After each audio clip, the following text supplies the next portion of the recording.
मेरे प्यारे दोस्तों, इस चैनल पर आपका हार्दिक स्वागत वंदन अभिनंदन है। आज हम बात करेंगे अभी हाल में हुए टीजीटी पेपर की, जिसमें विषय है भूगोल, और उन प्रश्नों का हम आंसर देने चल रहे हैं जो पूछे गए हैं। भूमध्य रेखा पर एक देशांतर की दूरी 111.32 किलोमीटर होती है। बात करें अगले में, तो इसमें युग्म सुमेलित करना है। कह रहा है कि कौन सा युग्म सुमेलित नहीं है, तो इसमें उड़ीसा गौरीपुर।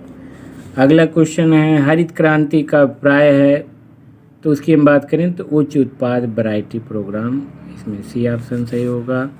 न्यू इंग्लैंड औद्योगिक प्रदेश विश्व का एक प्रमुख प्रदेश है, ये कथन है और इसका कार्ड दिया गया। औद्योगिक कच्चा माल तथा परिवहन की सुविधा यहाँ अच्छी विकसित है। इसको कोट में हम देखें तो सी पाते हैं कि ए सही है, परंतु आर इसका जो कार्ड दिया गया है वो गलत है। लेकिन तो छठा क्वेश्चन है डोकलाम पठार किसके त्रिसंगम स्थल पर स्थित है, तो ये भारत, चीन और भूटान। बहुत प्यारा क्वेश्चन, करेंट का क्वेश्चन है। प्लेंसर जो है निक्षेप पाए जाते हैं, तो ये जलोढ़ पंखों तथा घाटी तल पर पाए जाते हैं। ग्राबेन उत्पन्न होता है, तो ये भ्रंशन से उत्पन्न होता है। महाद्वीपीय विस्थापन सिद्धांत की पुष्टि हुई, इनमें से कौन सा कथन या कथने सत्य हैं, तो इसमें आपका 2, 3, 4 ये जो कथन क्या है सही है, एक गलत है। अगले प्रश्न की बात करें तो प्रकृति का स्थान एक सलाहकार से अधिक नहीं, इस कथन को किसने कहा था, तो बात करें तो वाइडल डी ला ब्लास ने कहा था। आधार पर निम्न में से कौन सा सर्व सुलभ, सामान्य सुलभ, दुर्लभ,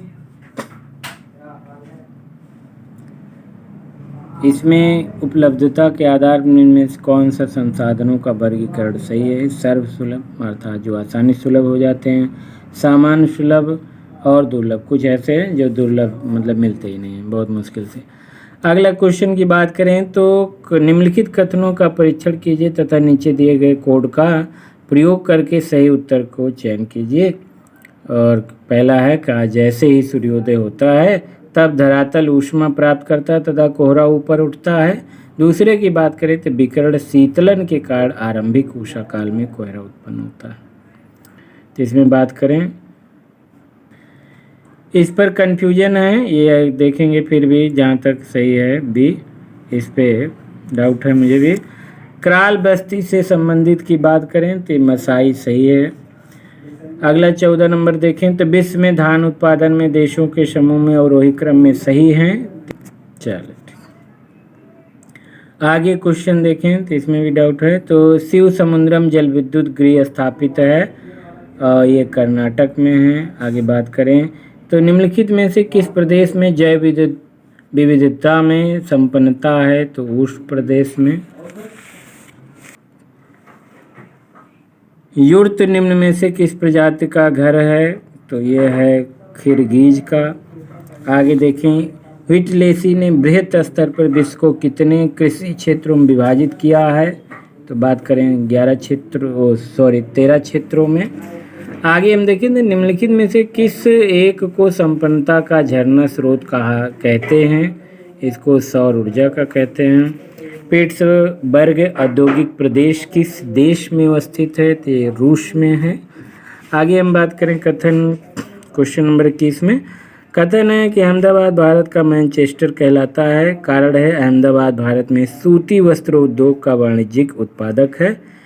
तो निम्न में से कौन सही है, तो इसमें को ए सही है। आगे हम बात करें बी, एकाकी ग्रामीण बस्तियां पाई जाती हैं, तो महाराष्ट्र के अलावा पठार में। और बुशमैन होटेनटॉन्ट प्रजाति संबंधी इसमें संदेह है। तो आगे हम देखें मृत सागर जो है भ्रंश घाटी द्वारा निर्मित झील है।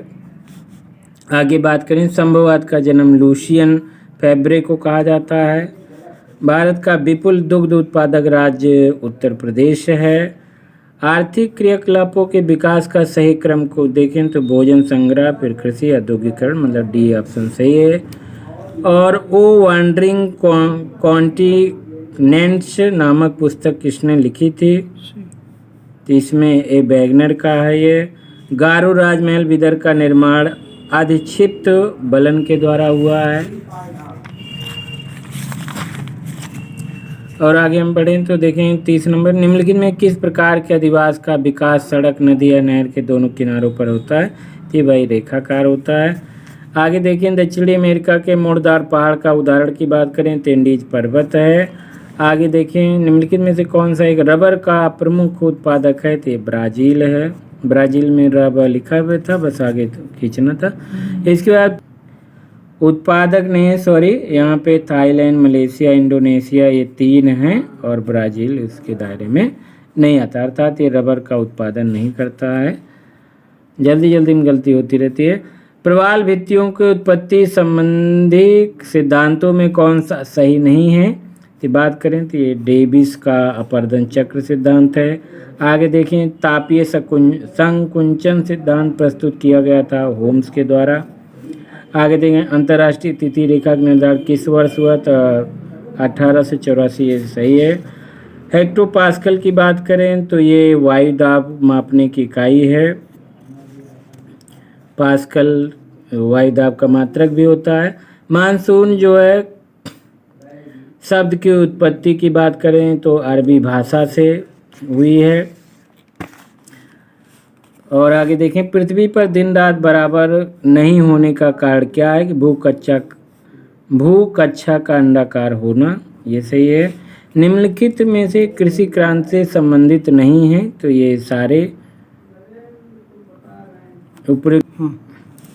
और हाँ, ये ऊपर वाला क्वेश्चन की थोड़ा हम बात करें तो पृथ्वी पर दिन रात बराबर नहीं होने का कारण ये अंडाकार न होकर के पृथ्वी का धुरी पर झुका होना, ये सही होगा, जो 23.5 डिग्री पर झुकी है। और इसमें देखिए निम्नलिखित में से कृषि क्रांति संबंधित नहीं है, तो इसका तीनों का कृषि से कोई लेना देना नहीं है, क्योंकि वो कृषि क्रांति से संबंधित नहीं है बोला, तो इसमें उपयुक्त में से कोई नहीं। आगे बात करें पीत बामन किसे कहा जाता है? तो ये शनि को कहा जाता है, मतलब पीला बामन।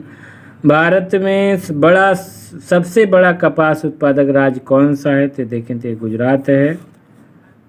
इसके बाद मैग्नीज उत्पादक देशों का सही अवरोही क्रम की बात करें तो ये चीन, भारत, ऑस्ट्रेलिया और दक्षिण अफ्रीका, मतलब CBA कब्बा, चाइना, भारत और ऑस्ट्रेलिया और अफ्रीका। इसके बाद है संसाधन संरक्षण के लिए आवश्यक है उपयुक्त सभी। आगे देखें जैव विविधता संरक्षण निम्नलिखित में से किसके लिए महत्वपूर्ण है? जीवों के लिए। और आगे देखिए तो नीचे लिखी कौन सी चट्टान में जीवाश्म नहीं पाए जाते हैं? तो ग्रेनाइट में। आगे बात करें हिमालय के किस भाग में करेवा निर्माण पाए जाते हैं? तो ये कश्मीर हिमालय में। लेटेराइट मिट्टी की बात करें हिमाचल प्रदेश में। और आगे बात करें रूस के ग्रामीण अधिवास जो है अर्थात सामूहिक फार्म को कहते हैं, शोभ खोज कहते हैं। हीरा कुंड बांध को बात करें तो हीरा का बना कुंड मतलब महान है, तो इसलिए महानदी है। भूगोल को मानव परिस्थिति विज्ञान के रूप में किसने वर्णित किया था? इस पर कंफ्यूजन है। आगे देखें तो ह्यूमन जियोग्राफी ए वेलफेयर अप्रोच नामक पुस्तक लिखी थी D.M. स्मिथ ने। सूची 1 को सूची 2 से सम्मिलित करना है, तो इसमें जो है इसको बाद में दूसरे वीडियो में डाला जाएगा। तो निम्नलिखित में से किसे सामुद्रिक वर्षावन कहा जाता है? तो ये प्रवाल है। इसकी बात करें समानता इनमें से कौन सा परतदार चट्टानों में पाया जाता है? तो ये मैग्नीशियम है। आगे बात करें कर्क रेखा निम्नलिखित में से भारत के किस राज्य से होकर नहीं गुजरती है? तो मणिपुर है। आगे बोलें थार्थ बेट के अनुसार न्यूजीलैंड में, और बात करें तो इसमें भी कन्फ्यूजन है, इसको देखा जाएगा, दूसरी वीडियो में डाला जाएगा। दक्षिण भारत का सर्वोच्च शिखर अनाईमुडी है, और 2001 और 2011 की अवधि में उच्चतम तथा न्यूनतम जनसंख्या घनत्व में अंतर क्रमशः अंकित किया गया है। तो इसकी बात करें तो पश्चिम बंगाल एवं मिजोरम में है। और 2011 की जनगणना निम्नलिखित में से किस राज्यों में जनसंख्या सबसे कम 10 की वृद्धि दर रही? ये केरल की रही। बात करें कोरियालिस बल के विषय में, निम्नलिखित में से कौन सा एक कथन सत्य नहीं है? तो ये कथन जो है या पृथ्वी के आवर्तन का प्रभाव है तथा यह एक काल्पनिक बल है, ये गलत है। इसके बाद बात करें 61 की, तो निम्न में से कौन सा युग्म सम्मिलित नहीं है? तो इसमें ये ए सही है, बी सही है, सी सही है और डी जो है गलत है, अर्थात ये ऑप्शन सही होगा। आगे देखें, लास्ट क्वेश्चन की ओर हम पहुंच रहे हैं। महात्मा गांधी जल शक्ति परियोजना भारत के किस राज्य में स्थित है? कर्नाटक। और अंतिम में देखें तो लेनिनग्राड पतन स्थित है तो रूस में। और अगला जो इसमें के और जो है पेपर हैं वो कल की वीडियो में मिलेंगे। तब तक के लिए जय हिंद, जय भारत।